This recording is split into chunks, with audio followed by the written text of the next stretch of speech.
મારું અસ્તિત્વ ધ્રુજી રહ્યું હતું. હું ધૂંધો કરવાના અડા પર ઊભી. મારા પતિને ખત્મ થયાને 3 મહિના થયા. ઘરમાં ખાવા માટે એક દાણો પણ નહોતો અને મારી દીકરી 2 દિવસની ભૂખી હવે તરપતી હતી. મને ક્યાંય નોકરી પણ નહોતી મળી રહી. મજબૂરીમાં અહીં ઊભી હતી ત્યારે એક ગાડી આવી અને મને પોતાની સાથે લઈ ગઈ. મને અચાનક હોશ આવ્યો.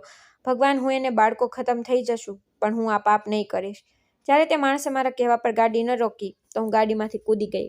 ઘાયલ હાલતમાં લથડાતી હું ઘરે પહોંચી તો સામેનું દ્રશ્ય જોઈ મારી આત્મા કંપી ઉઠી. કારણ કે માં, ભૂખ લાગી છે. નાની નિયા ભૂખથી રડવા લાગી તો મારા હૃદયમાં કંઈક થયું. મેં નરમાશથી તેને મારી ગોદમાં સુવડાવવાની ઈચ્છી, પણ તે ભૂખથી તડફી રહી હતી. મારા લાખ સમજાવવા છતાં તેને સમજ ન આવી તો આખરે મારે તેને 2-4 થપ્પડ મારવા પડ્યા. 2-4 થપ્પડ ખાધા પછી તે પોતે જ રડતા રડતા સૂઈ ગઈ અને મેં શાંતિથી ઊંડો શ્વાસ લીધો. જિંદગી ઘણી મુશ્કેલ થઈ ચૂકી હતી. અચાનક જ આતુષોષના મૃત્યુ પછી બધાએ અમારાથી દૂરી બનાવી લીધી. કારણ કે બધાને શંકા હતી કે ક્યાંક અમે તેમની પાસે મદદ ન માંગીએ અથવા તેમને અમારી જવાબદારી પોતાના ઉપર લઈને અમારી દેખભાળ ન કરવી પડે. આશુતોષના મૃત્યુના બીજા દિવસે બધા લોકો પોતપોતાના ઘરે ચાલ્યા ગયા. કોઈ સાંત્વના કે દિલાસો આપવા માટે રોકાયું નહીં. મેં પણ કોઈની સામે હાથ ન ફેલાવ્યા. જે થોડી ઘણી જમા પૂંજી હતી તેની ફરજીતથી રહી. જ્યારે તે ખતમ થઈ ગઈ તો ઘરની બસતો ઉચકી ઉચકીને વેચવાનું શરૂ કરી દીધું. ના હું વધારે ભણેલી હતી અને ના જ મારી પાસે કોઈ હુનર કે નોકરી હતી. એક હચકટાટ પણ હતું કારણ કે આમ ક્યારેય બહાર કામ કરવા નહોતી નીકળી. 1-2 જગ્યા પર મજબૂર થઈને સાફ સફાઈનું કામ કરવા ગઈ તો તે પણ ન કરી શકી. માલકીને વાતો સંભળાવી તો તે કામ પર છોડી દીધું. જિંદગી વિચિત્ર વળાંક પર ચાલી રહી હતી. જો હું તો આસપાસ ઢગલો કામ હાજર હોય અને જ્યારે કરવા લાગ્યું તો કંઈ પણ ન હોય. આખરે જ્યારે સહનશક્તિની હદ થઈ તો એક દિવસ હું કામ કરવાના ઈરાદે ઘરેથી નીકળી પડી. હું એક પાર્લર તરફ ગઈ જેથી ત્યાં સાફ સફાઈ અથવા જે પણ કામ મળે તે કરી શકું. પાર્લરની માલકીને મને ધ્યાનથી ઉપરથી લઈને નીચે સુધી જોઈ. પૂછ્યું, શું તો કામ કરી લઈશ? મેં ઝડપથી હામાં માથું હલાવ્યું તો તે અફસોસથી બોલી, પણ મને માફ કરજે, હું તને અહીં કામ માટે નહીં રાખી શકું. મને જુવાન છોકરીઓ જોઈએ છે જે ઝડપથી કામ શરૂ કરે, સુંદર ચહેરાવાળી. હું તેની વાત પણ ઘણી હેરાન થઈ, પણ મારી હેરાનગી છુપાવતો બોલી, મારી ઉંમર પર વધારે નથી, બસ લગ્ન જલ્દીથી થઈ ગયા. પાર્લરવાળી વિચિત્ર લેકામાં હસીને બોલી, હા એ જ તો કહી રહી છું, તમારી ઉંમર તે કામ કરવાની નથી જે આ છોકરી કરે છે. બલકે તમે સમજદાર છો, કંઈ મોટા કામમાં હાથ નાખો, આમ જ બાળકને ભૂખ્યું રાખશો. હું તેની વાતનો મતલબ ન સમજી શકી તો ઝડપથી પૂછ્યું કે તમે શું કહી રહ્યા છો? જરા ભૂલીને જણાવો, મારે શું કરવું જોઈએ હતું. પરંતુ તે એટલું યાદ રાખો કે મારી પાસે એક રૂપિયો પણ નથી લગાવવા માટે. તે હસી પડીને બોલી, વધારે પોતાને પરેશાન ન કરો, આમ જ કરટલીઓ આવી જશે. ચહેરા પર, અહીં પાર્લર સિવાય હું એક બીજો ધંધો પણ ચલાવું છું, ભૂખ મટાડવાનો. હવે તો કદાચ સમજી ગઈ હશ કે તો તમારું નામ પણ લખી લો.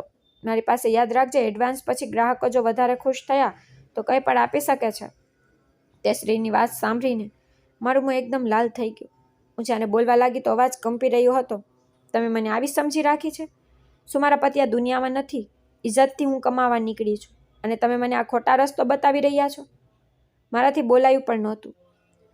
સચ્ચાઈ રહ્યું હતું, પરંતુ જેમ તેમ કરીને મેં મારી વાત પૂરી કરી તો તે છોકરી ખુલીને હસી અને બોલી, શરૂઆતમાં બધા આવું જ કહે છે, પરંતુ એક વાત યાદ રાખો, ક્યાંય પણ કામ કરશો ને તો કોઈને કોઈ તમારો ફાયદો જરૂર ઉઠાવશે. તો સારું કે પોતાનો ફાયદો પોતે જ ઉઠાવો ને કમાવો. મેં આ એક રસ્તો બતાવ્યો છે, બાકી તમે તમારી મરજીના માલિક છો. જો પોતે કામ કરવું હોય તો આવી જજો, અહીં તમારું રહસ્ય રહસ્ય જ રહેશે. બાકી આ કહીને તે એક ફોનમાં વ્યસ્ત થઈ ગઈ તો હું તે જ વખતે પાર્લરથી બહાર નીકળી આવી. મારું આખું શરીર ધીમે ધીમે કંપી રહ્યું હતું. ઘરના રસ્તે જતાં હું સતત તે સ્ત્રીને ખરાબ ખરાબ કહી રહી હતી, પરંતુ હે નહોતી જાણતી કે ઠીક 4 દિવસ પછી હું તેની પાસે અને સામે ઊભી આ જ કામ કરવા માટે રાજી થઈ જઈશ. ઘરે પહોંચી તો શેરીમાંથી ખાવાનું માંગીને બાળકોને ખવડાવી દીધું. પોતે પેટ ભરીને પાણી પી લીધું અને સૂઈ ગઈ. મગજમાં વિચિત્ર ગૂંચવણ ચાલી રહી હતી કે કેવી રીતે ઉછેરવું બાળકને. તે દિવસે તો જેમ તેમ પસાર થઈ ગયો. જ્યારે બીજા દિવસે મિયાના નાકમાંથી લોહી નીકળવા લાગ્યું તો તેને લઈને હું સરકારી હોસ્પિટલમાં ગઈ તો ડૉક્ટરે મને ખૂબ ઠપકો આપ્યો કે બાળકીને કંઈ ખવડાવતી પીવડાવતી નથી, આ નબળાઈને કારણે થયું છે. તેને કંઈક ખવડાવો પીવડાવ્યું અને જે દવાઓ તેમણે મને લખીને આપી હતી તેમને ખરીદવા માટે પણ પૈસા લાવો. તો ક્યાંથી લાવો? મેં નક્કી કરી લીધું કે કામ કરવું તો કરવું જ છે. નિયાને ચૂપચાપ ઘરે પાછી લઈ આવી અને સ્કૂલમાં આયાના કામ માટે ચાલી ગઈ. પણ પ્રિન્સિપાલે સ્પષ્ટ શબ્દોમાં કહી દીધું કે તે સેલરી મહિનાના અંતે આપશે અને તેનાથી પણ પહેલાં મારું કામ જોશે. જો પસંદ આવ્યું તો જ તે મને તેના કામ પર રાખશે. મેં પ્રિન્સિપાલને મારી દીકરી વિશે કહ્યું કે તે બીમાર છે, તેના માટે મારે દવા ખરીદવી છે. તો તે ગમનથી બોલી, તો અમે શું કરી શકીએ? તમારી જેવી વાતો અમે અહીં દરરોજ સાંભળીએ છીએ. મહેનતથી પોતાનું કામ કરો અને સેલેરી લો.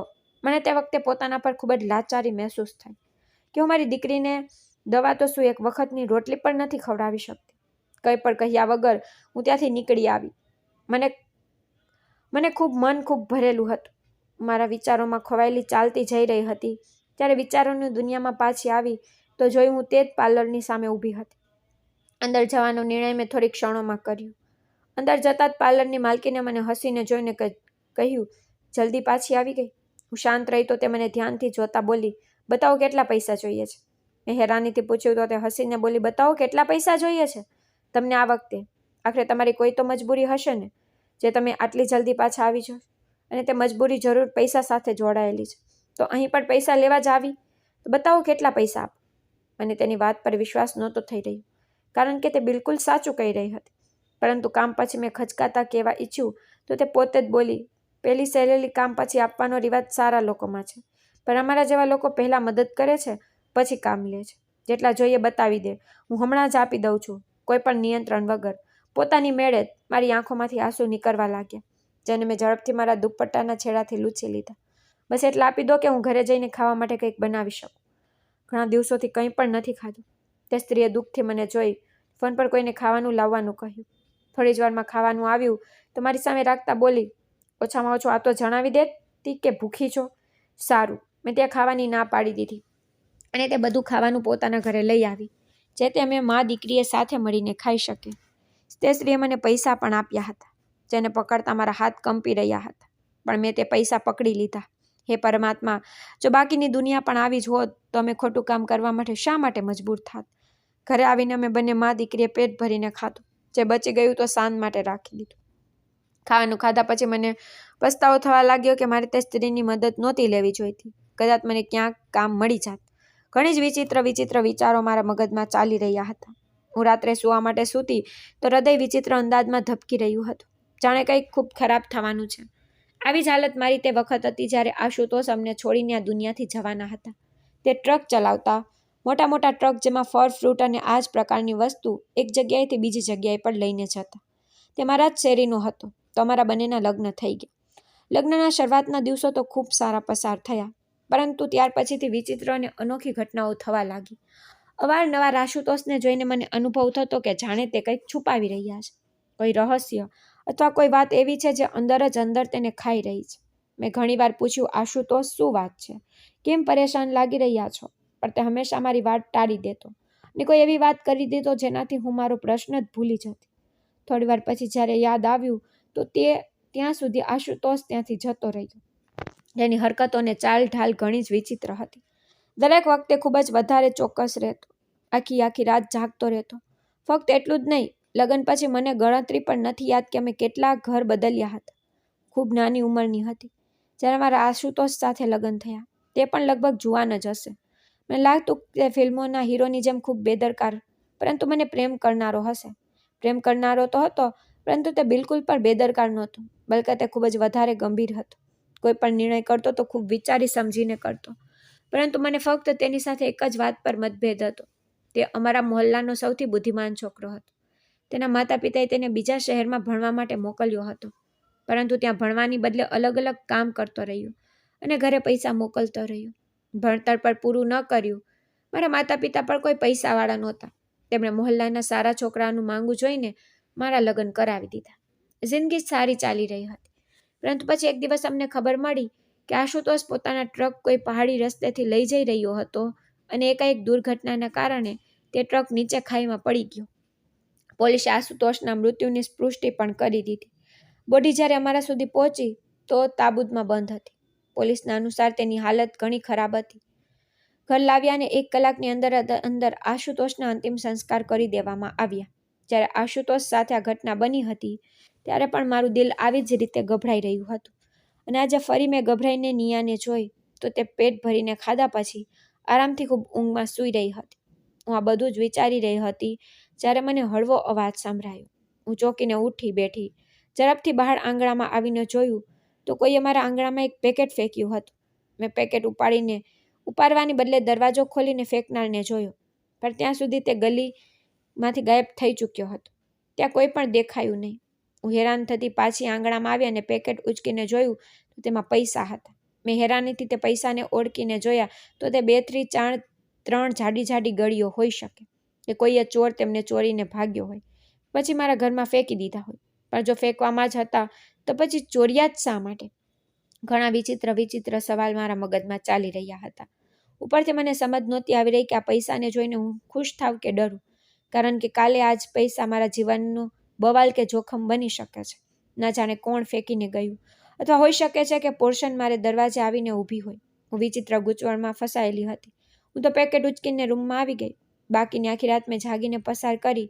એ જ રાહ જોતી રહી કે કદાચ કોઈ મારા દરવાજા પાછું લેવા આવશે, પણ કોઈ આવ્યું નહીં. બીજા દિવસે પણ શેરીમાં ચોરીનો કોઈ અવાજ સંભળાતો નહોતો. હું 2-3 દિવસ સુધી રાહ જોતી રહી કે કદાચ કોઈ આવશે, પણ જ્યારે કોઈ ન આવ્યું ત્યારે મેં તે પૈસા પોલીસ સ્ટેશનમાં જમા કરાવી દીધા, કારણ કે હું નહોતી ઈચ્છતી કે કાલે આ નોટો અમારા બંને મા દીકરી માટે જીવનનું જોખમ બને. હું પાછી ઘરે આવી તો તે જ પાર્લરવાળી બાઈએ મને બોલાવી. ત્યાં જતાં મારું આખું અસ્તિત્વ ખરાબ રીતે ધ્રુજી રહ્યું હતું. જે કામ મારા પતિના મૃત્યુ પછી ક્યારેય મારા હૃદયમાં આવ્યું નહોતું, આજે હું તે બધું કરવા જઈ રહી હતી. પાર્લર ગઈ તો તે બાઈએ મને એક જગ્યા બતાવી અને કહ્યું કે ત્યાં એક ગાડી આવીને ઊભી રહેશે તો તેમાં બેસી જશે. તે ગાડી તને તારા ઠેકાણે પહોંચાડી દેશે. બીજો કોઈ રસ્તો ન હોવાને કારણે હું તેની વાત માનવા તૈયાર થઈ ગઈ, કારણ કે આ સિવાય મારી પાસે બીજો કોઈ વિકલ્પ નહોતો. સાંજે જ્યારે હું તે બાઈએ બતાવેલી જગ્યાએ પહોંચી તો મને ગભરામણ થઈ રહી હતી. મેં મારી દીકરીને મોહલ્લામાં કોઈના ઘરે છોડી દીધી. ઘણીવાર ગાડીની રાહ જોયા પછી મારી સામે એક મોટી આલિશાન ગાડી આવીને ઊભી રહી. હું તેમાં બેઠી તો એસીની ઠંડક મારા શરીરમાં ઉતરતી હોય તેવું લાગ્યું. ગાડી હજી અડધે રસ્તે પહોંચી હતી ત્યાં અચાનક ગાડીનું ટાયર પંચર થઈ ગયું અને પછી ગોળીબારનો અવાજ સંભળાયો. હું ડરીને નીચે નમવા લાગી તો એક માણસે મને ગાડીમાંથી ખેંચીને બહાર કાઢી નહીં, પણ ધક્કો મારીને પોતાની ગાડીમાં બેસાડીને ત્યાંથી લઈ ગયો. હું તેની સામે હાથ જોડીને માફી માંગી રહી હતી, પણ તે આગળ બેઠો બસ શાંતિથી ગાડી ચલાવવામાં મગન હતો. જુઓ, તમે કોણ છો મને ખબર નથી, પણ મને છોડી દો. મેં કંઈ કર્યું નથી. મને આવા કેટલાય વાક્યો મેં 15 મિનિટ અંદર કહ્યા, પણ તે માણસ પણ કંઈ અસર ન થઈ. તે તો જાણે કાનોમાં શું નાખીને સતત ગાડી ચલાવવામાં મગન હતો. મારી વાતની તેના પર જયા અસર થઈ નહીં. હું પણ બોલીને થાકી ગઈ તો શાંત થઈને બેસી ગઈ અને વિચાર્યું કે જોઉં છું આ મને ક્યાં લઈ જાય છે. જિંદગીએ મારા માટે કંઈક નવી પરીક્ષા તૈયાર કરી રાખે છે. થોડી જ વારમાં ગાડી એક ગાઢ જંગલમાં પહોંચી ગઈ. ત્યાં લઈ જઈને તે માણસે મને ગાડીમાંથી બહાર કાઢી અને મારા હાથ એક ઝાડ સાથે બાંધી દીધા. તેણે પોતાનો ચહેરો બરાબર ઢાંકેલો હતો. મારા હાથ બાંધ્યા પછી તેણે પિસ્તોલ મારી કાનપટ્ટી પર મૂકી, પણ તે પહેલાં જ ત્યાં બીજો એક માણસ આવી ગયો. તેને પણ પહેલાંની જેમ પોતાનું આખું મોં છુપાયેલું હતું. શું કરે છે તું? આ બધું ન કર. અત્યારે આના પર ધ્યાન નથી આપવાનું. જે કરવાનું છે તે કર, બીજા માણસે પેલા માણસને સખ્તાઈથી કહ્યું. તો તેણે ચૂપચાપ પોતાની પિસ્તોલવાળો હાથ નીચે કરી લીધો, પણ કંઈક બોલ્યો નહીં. પછી તે બંને એક તરફ ચાલ્યા ગયા, જ્યાંથી હું તેમનો કોઈ અવાજ સાંભળી શકતી નહોતી. પરંતુ જોવાથી એ અનુભવ ચોક્કસ થઈ રહ્યો હતો કે બીજો પહેલાને ઠપકો આપી રહ્યો હતો, જ્યારે પહેલો મારો જીવ લેવા માંગતો હતો અને બીજો તેને ઠપકો આપવાની સાથે સમજાવવાનો પણ પ્રયત્ન કરી રહ્યો હતો. ઘણીવાર પછી તે બંને પાછા આવ્યા અને બીજાએ સપાટ અવાજમાં મને પૂછ્યું, તે ગાડીમાં હું શું કરી રહી હતી? તે ભાવિન મહેતાની ગાડી હતી, તો તું તેની શું લાગે છે? આ દરમિયાન પહેલો માણસ શાંતિથી મારી વાત સાંભળી રહ્યો હતો. મેં તૂટેલા અવાજમાં કહ્યું કે હું તેને જાણતી નથી. મને તો તેનું નામ પણ ખબર નથી. તો પછી તેની ગાડીમાં આટલા ઠાઠમાઠથી તને ક્યાં લઈ જવામાં આવી રહી હતી?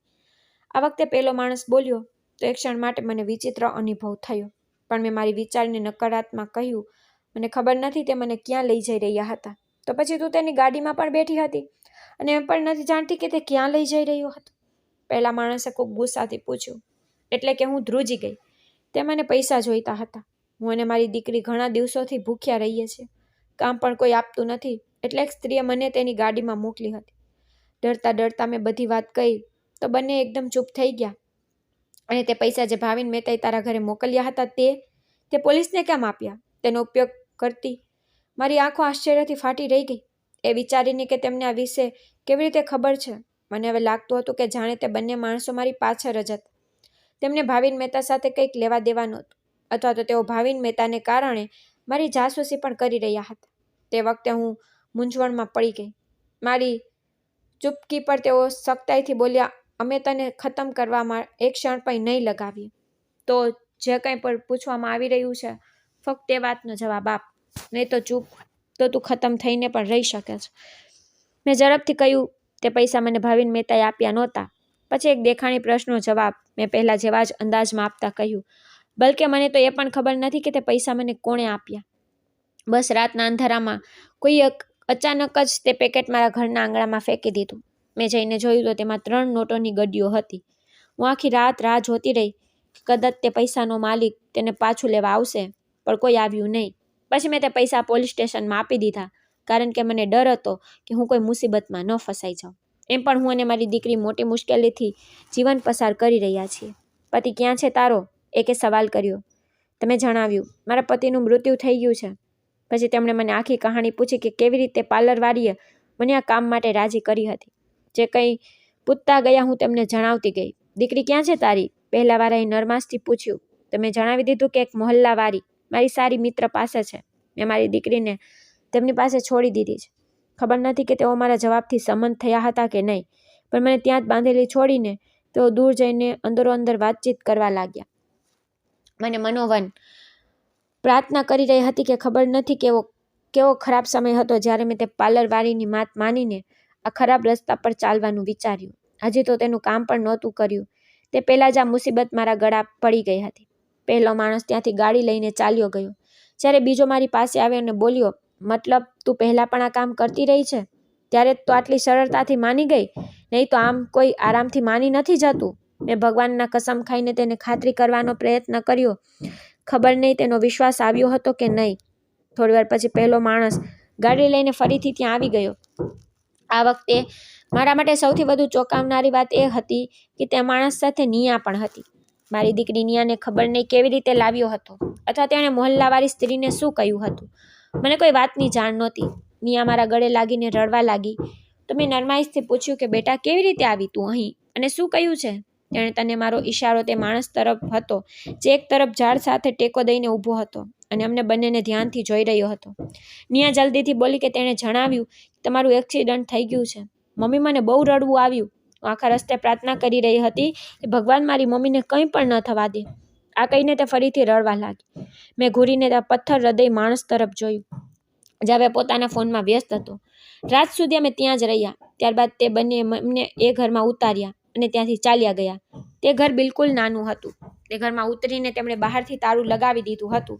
સાથે મને ધમકી પણ આપી કે ખબરદાર અહીંથી ભાગવાની કોશિશ કરી કે ચીસો પાડી તો અમે તારી દીકરીને ખતમ કરવામાં એક ક્ષણ પણ નહીં લગાવીએ. તમને અમે ભાવિન મહેતા વિરુદ્ધ વાપરશું. આ જ કારણે આ બધું કરી રહ્યા છીએ. ઘરની અંદર તમારી જરૂરિયાતોનો બધો સામાન હાજર છે, પણ ખાસ ધ્યાન રાખજો તમારો કે આ બાળકીનો અવાજ આસપાસના ઘરોમાં પણ ન જવો જોઈએ. જ્યાં સુધી અમે પાછા ન આવીએ ત્યાં સુધી તમે આ જ ઘરમાં રહેશો. મેં રડતા રડતા પૂછ્યું, મારાથી આવી શું ભૂલ થઈ ગઈ છે જેની આટલી મુશ્કેલ સજા આપવામાં આવી રહી છે? તે પણ ફક્ત મને જ નહીં, પણ મારી દીકરીને પણ. ભગવાન માટે મને માફ કરી દો. હું નથી જાણતી ભાવિનને, ના તો કોઈ બીજાને. અમે તો ગરીબ લોકો છીએ, ભૂખા રહીએ, પણ તે બંને માણસોએ મારી એક પણ વાત સાંભળી નહીં. બસ શાંતિથી રાતોરાત જ્યારે આસપાસ કોઈ પણ નહોતું ત્યારે અમને તે ઘરમાં બંધ કરીને ચાલ્યા ગયા. નિયા પણ ખૂબ ડરી ગઈ હતી. મોટી મુશ્કેલીથી મેં તેને સંભાળી હતી. તે જલ્દી સૂઈ ગઈ, પણ મારી આંખોથી ઊંઘ ઘણી દૂર હતી. મને વારંવાર એ જ વિચાર આવી રહ્યો હતો કે આખરે આ કોણ લોકો છે, જ્યારે હું તેમને પૂરી વાત સાચું કહી ચૂકી છું. છતાં પણ તેમણે કેદીઓની જેમ મને અને મારી દીકરીને અહીં કેમ બંધ કર્યા છે? હું આખી રાત જાગતી રહી. સવારે લગભગ 5-6 વાગે મારી આંખ લાગી હતી.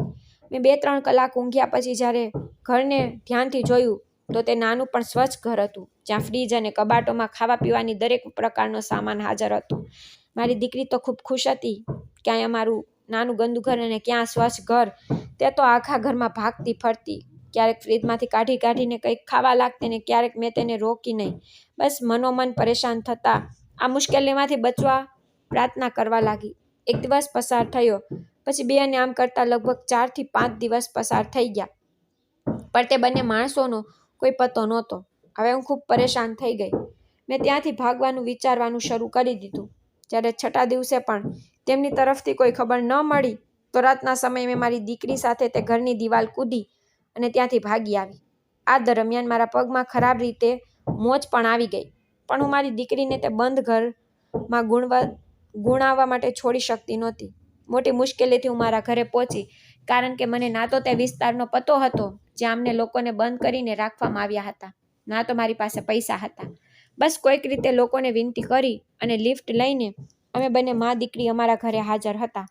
નિયાનું ત્યાંથી જવાનું બિલકુલ મન થઈ રહ્યું નહોતું. ત્યાં રહેતી વખતે એક વાત જે તેણે વારંવાર મને કહી હતી તે હતી કે મમ્મી, અહીંયા તો ખાવા માટે બધું જ હાજર છે, તે બધું પણ જે મેં ક્યારેય ખાધું નથી. મને અહીં બધું સારું લાગી રહ્યું છે. આપણે હંમેશા અહીં જ રહીશું. પણ હું તેને કેવી રીતે જણાવતી કે મારી દીકરી આ દુનિયા અને અહીંના લોકો પર સરળતાથી વિશ્વાસ કરી શકાતો નથી. ખબર નહીં તે કોણ હતા જે અમને અહીં બંધ કરીને ગયા હતા. તેને બેહદ મુશ્કેલીથી મેં તે ઘરમાંથી નીકળવા માટે મનાવી હતી અને સાથે જ તેણે પોતાની મનપસંદ ખાવાની વસ્તુઓ બેગમાં ભરી લીધી હતી, જેને હું ના પાડતી રહી ગઈ. પેરબેની આન શરત હતી, જો તે અહીંથી જશે તો તેનો આ બેગ પણ જશે. આથી તેની વાત માનવા માટે મારે હાર માનવી પડી. 3 કલાક પછી અમે બંને અમારા ઘરની બહાર હાજર હતા. ઘરે આવતા જ મેં બરાબર દરવાજો બંધ કર્યો અને ભગવાનનો આભાર માન્યો. ત્યારબાદ બીજા દિવસ સુધી અમે ખૂબ આરામથી ત્યાં રહ્યા. જ્યારે બસ એક જ વાત મને સતાવી રહી હતી કે ક્યાંક તે બંને માણસો અમારા ઘરે ન પહોંચી જાય. પછી એ થયું જેનો ડર હતો. મેં વિચાર્યું કે મારે કોઈ બીજું કામ શોધી લેવું જોઈએ, ધંધો ન કરવો જોઈએ. પણ પછી એક માણસ અમારા ઘરે આવ્યો. મને જોઈને તે મોટા શાંત અવાજમાં બોલ્યો, તું અહીં શું કરી રહી છે, જ્યારે અમે તને તે ઘરમાં છોડીને ગયા હતા? પછી કોની પરવાનગીથી તું અહીં આવી છે? હું ગભરાઈ ગઈ. ડરના કારણે ઘરના દરવાજા બંધ કરવા માટે આગળ વધી, પણ તે માણસ દરવાજાની વચ્ચે કોઈ દિવાલની જેમ ઊભો હતો. તેણે મને દરવાજો બંધ ન કરવા દીધો અને સપાટ અવાજમાં બોલ્યો, મને તારી મદદની જરૂર છે. મેં હેરાન થઈને પૂછ્યું, કેવી મદદની જરૂર છે?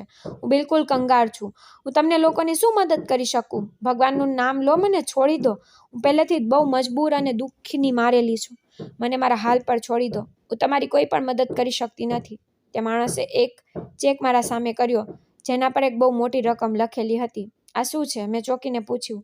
તો તે સામાન્ય અવાજમાં બોલ્યો, કહો તો અંદર બેસીને વાત કરી શકીએ. પણ મેં સાપ ના પાડી દીધી. જે પણ વાત કરવી છે અહીંયા જ ઊભા રહીને કરો. મારા ઘરની અંદર હું તમને નહીં આવવા દઉં.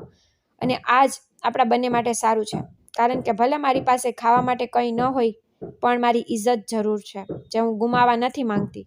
તે હસતા હસતા બોલ્યો, તારો આ વાત સાંભળીને સારું લાગ્યું, પણ આ જે ચેક છે મેં તને આપ્યો છે, આ એ જ ઇજ્જતના બદલે છે. શું મતલબ? મેં સવાલ કરતા પૂછ્યું. તો તે આસપાસ જોતા બોલ્યો, અમને એક માણસનો અમુક સામાન જોઈએ છે. ચોરવું નથી, બસ તેની થોડી ઇન્ફોર્મેશન જોઈએ છે.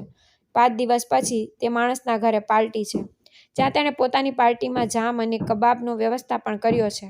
તેની પાર્ટીમાં છોકરી એક પાર્લરવાળી મોકલી રહી છે, તો તું તેની પાસે જા અને તેને કહે કે તું પણ ત્યાં જઈશ. ત્યાં જઈને તારે બસ તેનું ધ્યાન ભટકાવવાનું છે. બાકીનું કામ અમારું છે. ફક્ત અડધો કલાક લાગશે. આ કહીને તેને એક લાંબો ઊંડો શ્વાસ લીધો. મેં છેક એક ઝાટકે તેના હાથમાંથી પાછો આપી દીધો અને કહ્યું, હા, આ બધું હું નથી કરી શકતી. ત્યાં જાઓ જ્યાં બધું કરવા માટે રાજી હોય. પણ મહાવીર મહેતાની ગાડીમાંથી તો તું જ મળી હતી, જે કદાચ આ કામ માટે તેના ઘરે જઈ રહી હતી. તે માણસે ગુસ્સામાં કહ્યું. તો તે સમયે હું મારી જિંદગીના તે ભયાનક નિર્ણય પણ એક ક્ષણ માટે પછતાઈ હતી. મેં નામાં માથું હલાવ્યું અને કહ્યું, હું એવી બિલકુલ નથી. તમે જે સમજો છો તે સમજો. હું તમારા માટે આ કામ નહીં કરું. તે માણસે ઊંડી નજરોથી ચેક તરફ જોતો બોલ્યો, આના પર લખેલા પૈસાને એકવાર જુઓ. તને અને તારી દીકરી આખી જિંદગી બેસીને આ પૈસાથી ખાઈ શકો છો, પણ મેં ઇનકાર કરી રહ્યા છો. પછી ભલે તમે આ કામ છોડી દેજો કે ચાલુ રાખજો, તમારી મરજી. પણ ફક્ત એકવાર આ પૈસા માટે અમારું કામ કરી દો. બાકીની ઉંમર તમે આરામથી રહી શકશો. દરરોજ કામની ભીખ માંગવા પણ નહીં જવું પડે. તે માણસની વાતો સાંભળીને મને લાગી રહ્યું હતું કે જાણે આ જ એક મોકો છે, મારી જિંદગી, જેને મારે જરા પણ ગુમાવી ન જોઈએ. પણ અંતરાત્મા વારંવાર ધિક્કારી રહી હતી કે એકવાર ભૂલ કરી ચૂકી છો, બીજી વાર આ ભૂલ ન કર. મેં તેને ના પાડી દીધી અને કહ્યું કે તમે જે કહો તે, પણ હું આ કામ નહીં કરું. જો તમે મને શોધી શકો છો તો એવી બીજી ઘણી છોકરીઓ છે જે આ કામ સારી રીતે કરે છે, તો તેમની પાસે આ કામ કેમ નથી કરાવતા? તમને હું જ કેમ જોઈએ છું? એક ક્ષણ માટે મને તે માણસના હાવભાવમાં હસવાની શક્યતા દેખાઈ, પણ પછીના ક્ષણે તે ઉચકીને ફરવા લાગ્યો. ત્યારે જ પાછળથી નિયા આવીને બોલી, અંકલ, તમે એ જ છો ને જે અમને ખાવાથી ભરેલા ઘરમાં લઈ ગયા હતા? તે માણસ નિયાને જોઈને ઊંડો શ્વાસ લીધો અને કહ્યું, હા બેટા, હું એ જ છું. તને સારું લાગ્યું ખાવાનું? નિયાએ નિર્દોષતાથી હામાં માથું હલાવી દીધું. તો તે મને જોતા બોલ્યો, તો પોતાની માને કહો કે અપાવી દે તમને તે બધું ખાવાનું.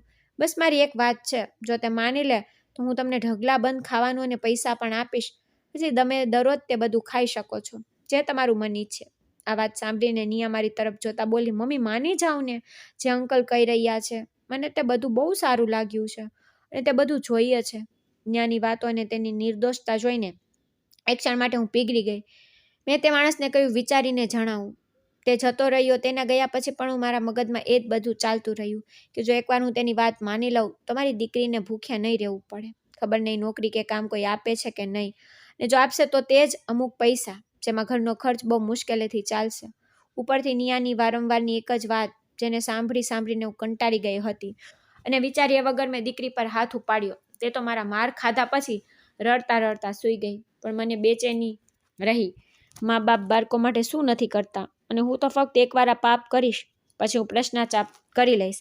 સવાર સુધીમાં મેં પોતાને આ કામ કરવા માટે ખબર નહીં કેટલાય તર્ક આપ્યા હતા. બીજા દિવસે મારા બોલાવ્યા પહેલા તે ત્યાં હાજર હતો. કંઈ પણ કહ્યા વગર મેં તેને સપાટ અવાજમાં કહ્યું, મને તે ચેક આપો, બાકી જ્યારે પણ કામ કરવાનું હોય જણાવી દેજો, હું આવી જઈશ. મારી વાત પર અમુક ક્ષણ માટે તે શાંત થઈ ગયો, જાણે તેને મારું આમ ચેક માંગવું અને કામ માટે હા પાડવી બિલકુલ સારું ન લાગ્યું હોય, અથવા કદાચ આ બધું કંઈક મારો ભ્રમ હતો, કંઈક કહી ન શકાય. પણ મને એક ક્ષણ માટે એવું જરૂર લાગ્યું કે તે મને જગ્યા અને સમય જણાવીને ચાલ્યો ગયો. તેના ગયા પછી તે કાગળનો નાનો એક ચેક પણ બહુ ભારે લાગી રહ્યો હતો, પણ હું આ બધું ફક્ત મારી દીકરી માટે કરવા તૈયાર થઈ હતી. નહીંતર એક ભૂલ પછી ફરી ક્યારે આવું ન વિચારતી. પહેલી વાર પણ ભગવાને મને બચાવી લીધી હતી, પણ હવે કદાચ મને કોઈ બચાવવા નહીં આવત. હું મારા પગ પર જાતે જ કુહાડી મારી ચૂકી હતી. બરાબર 2 દિવસ પછી તે માણસે બતાવેલી જગ્યા પર પહોંચી ગઈ. તેણે અમુક કપડાં મારા માટે મોકલાવી દીધા. હું તે પહેરીને મારી દીકરીને ગળે મળીને ઘરેથી નીકળી આવી. મને રડવાનું મન થતું હતું, પણ મેં પોતાને કાબૂમાં રાખી. હું તે માણસે બતાવેલી જગ્યા પર પહોંચી ગઈ. ઘણીવાર રાહ જોયા પછી ગાડી આવી તો મારું મન થયું કે આ ગાડીમાં બેસવાની ના પાડી દઉં. મારી હાલત ખૂબ ખરાબ થઈ રહી હતી. જોકે આવી હાલત ત્યારે નહોતી થઈ જ્યારે તે પાર્લરવાળીના કહેવા પર આ ખોટું કામ કરવા જઈ રહી હતી. પછી હવે જ્યારે પોતાની દીકરી માટે કરવા લાગી છું તો એવું લાગી રહ્યું હતું કે જાણે હું કંઈક ગુમાવવાની છું. જો હું જતી રહી તો ઇજ્જતની સાથે સાથે મારું બધું જ જતું રહેશે. પણ હું પોતાનું મન મારીને ગાડીમાં બેસી ગઈ. ગાડીની ગતિ ખૂબ ધીમી હતી, જાણે તે મંજિલ પર પહોંચવા જ નહોતી માંગતી. ઉપર ચૂપચાપ બેસી રહી. અચાનક મને આ વિચાર આવ્યો કે તે વ્યક્તિ કોણ હોય છે? મારી રોજી રોટી નક્કી કરનાર. મને રોજી રોટી ઈશ્વર આપશે, તે માણસ નહીં. જો તે વાત ન માની તો ખાવાનું નહીં મળે, ને તે કોણ હોય છે એ નક્કી કરનાર કે મારી દીકરી શું ખાશે, શું પીશે, તે કેવી રીતે રહેશે. હું મારી દીકરીને ભૂખી તો રાખી શકું છું, પણ આ ખરાબ કમાણી તેના મોંમાં નહીં જવા દો. એક ક્ષણમાં જ મારું હૃદય બદલાઈ ગયું. કોઈ પણ સમય બગાડ્યા વગર મેં ઝડપથી ડ્રાઈવરને ગાડી રોકવાનું કહ્યું, પણ તેણે ના પાડી કે તે આવું નહીં કરે. તેને કહેવામાં આવ્યું છે કે ગાડી અસલ ઠેકાણે જ લઈ જઈને રોકવામાં આવે તો તે મારી કોઈ પણ વાત માની શકે નહીં. મારું હૃદય ખૂબ ઝડપથી ધબકવા લાગ્યું. જો હું ત્યાં પહોંચી જાઉં તો એમ લાગતું હતું કે બધું બરબાદ થઈ જશે. મેં ડ્રાઈવરને વિનંતી કરી, પણ તેને માન્યો તો વિચાર્યા વગર મેં ગાડીનો દરવાજો ખોલ્યો અને તેમાંથી કૂદી ગઈ. થોડે દૂર જઈને ગાડી ઊભી રહી ગઈ. ડ્રાઈવર મને ઉતરીને જોઈ, પણ હું કંઈ પણ કહ્યા વગર પાછી ગાડીમાં બેસીને ત્યાંથી ચાલી ગઈ. કારણ કે ગાડીની ગતિ વધારે નહોતી તો મને પણ એટલી ઈજા નહોતી થઈ. મારા નાના ઘામાંથી લોહી તો વહી રહ્યું હતું, પણ મને પોતાના પર ગર્વ થઈ રહ્યું હતું, જેને યોગ્ય સમયે એક સાચો નિર્ણય લીધો. હું જેમ તેમ કરીને ઘરે જવા માટે ઊભી થઈ. મનમાં એ જ વિચાર્યું હતું કે કંઈ પણ થાય, ઘરે જતાં જ નિયાને પોતાની સાથે લઈ અને આ શહેર છોડીને બીજા શહેરમાં જતી રહીશ, જ્યાં ના કોઈ જાણતું હશે, ના કોઈ મને આવા કામો માટે મજબૂર કરશે. મેં 1-2 ટ્રકવાળાઓ પાસે લિફ્ટ માંગી, પણ કોઈએ પણ પૈસા વગર મને મારા ઘરે પહોંચાડવાની ના પાડી. તો મજબૂર વશ હું દર્દથી કસડાતી પગ પાળા જ ઘરે તરફ આવી પડી. હું પોતાની નિયાના સવાલો માટે તૈયાર કરવા લાગી. જો તેણે પૂછ્યું કે અંકલની વાત કેમ ન માની તો શું જવાબ આપીશ? મને ખાવાનું જો તેણે માંગ્યું તો તેને કેવી રીતે સમજાવું? ઘરે પહોંચી તો આગળની સ્થિતિ મારી અપેક્ષાથી બિલકુલ વિપરીત હતી. હું મરીને પણ તે કંઈક વિચારી શકતી નહોતી જે ત્યાં થઈ રહ્યું હતું.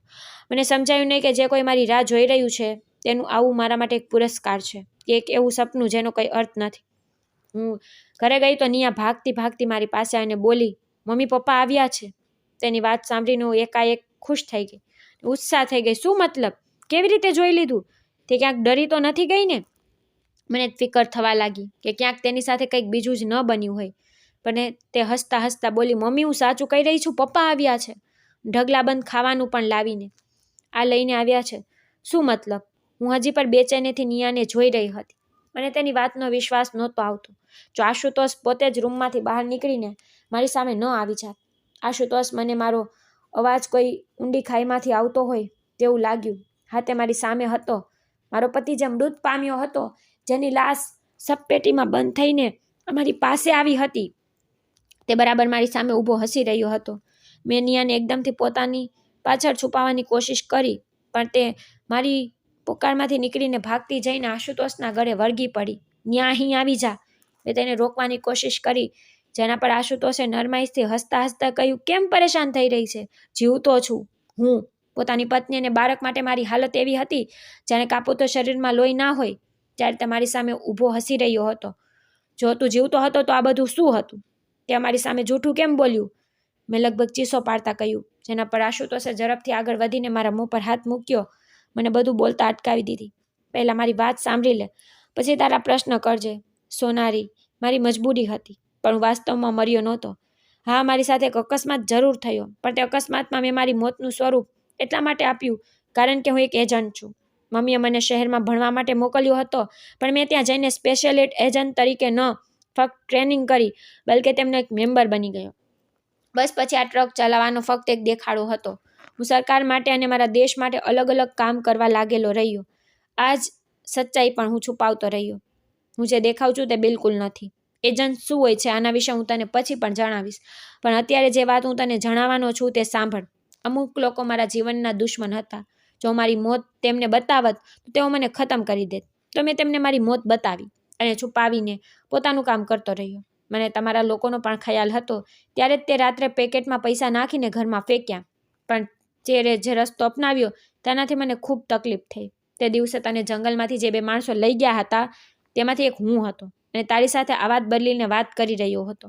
હું તને ખતમ કરી દેવા માંગતો હતો, કારણ કે મને આશા જ નહોતી કે મારા ગયા પછી તું આ બધું કરવા માટે રાજી થઈ જઈશ. આ મારો મિત્ર હતો, જેણે મને આ વાત પર રાજી કર્યો કે એકવાર તારી પરીક્ષા લેવામાં આવે. જો તું તે પરીક્ષામાં સફળ થઈ ગઈ તો મને મારા બધા શંકાઓને ખતમ કરવા પડશે, અને જો સફળ ન થઈ તો ભલે તને ખતમ કરી દઉં. ક્યારેક અમારું સત્ય તને ન ચડાવું અને તું આમ જ વિધવાની જિંદગી વિતાવે. જ્યારે તે માટે જે ભલે પણ તે ચેક લઈ લીધો તો મને લાગ્યું કે તારું મૃત્યુ મારા જ હાથે લખાયેલું છે, જે તમારા બંનેને મળવા માટે તડપી રહ્યો હતો. મારો બધો ઉત્સાહ એકદમ ઠંડો પડી ગયો. પણ જ્યારે તું તે ગાડીમાંથી કૂદી અને તે તારા નિર્ણયને પાછો લીધો, મને તારા પર ગર્વ થયો. અને આજે હું મારા પ્રેમ અને મારા સત્ય સાથે તમારા બંને સામે ઊભો છું. મેં તે નોકરી છોડી દીધી છે, અને હવે અમે લોકો આ શહેર પણ છોડી રહ્યા છીએ, જેથી અમારા કર્મોનું પ્રાયશ્ચિત તમને બંને લોકોને ન ભોગવવું પડે. તો મિત્રો, આ વાર્તા આપણને શીખવે છે કે આપણા જીવનમાં ગમે તેટલી મુશ્કેલીઓ આવે, આપણે આગળ વધવા માટે ના તો કોઈ શોર્ટકટ રસ્તો અપનાવવા જોઈએ, કે ના તો કોઈ ખરાબ કે ગંદા રસ્તે જવું જોઈએ, પરંતુ ભગવાન પર અને પોતાના પર ભરોસો રાખીને મહેનત અને સાચા રસ્તે ચાલવું જોઈએ. તો મિત્રો, તમને આ વાર્તા કેવી લાગી તે કોમેન્ટ કરીને જરૂર જણાવો. જો વાર્તા પસંદ આવી હોય તો તેને લાઈક કરજો, તમારા મિત્રો સાથે શેર પણ કરજો. આવી જ નવી રસપ્રદ વાર્તાઓ સાંભળવા માટે અમારા ચેનલને સબસ્ક્રાઈબ કરજો, અને હા, બેલ આઇકન દબાવવાનું ભૂલશો નહીં. ધન્યવાદ.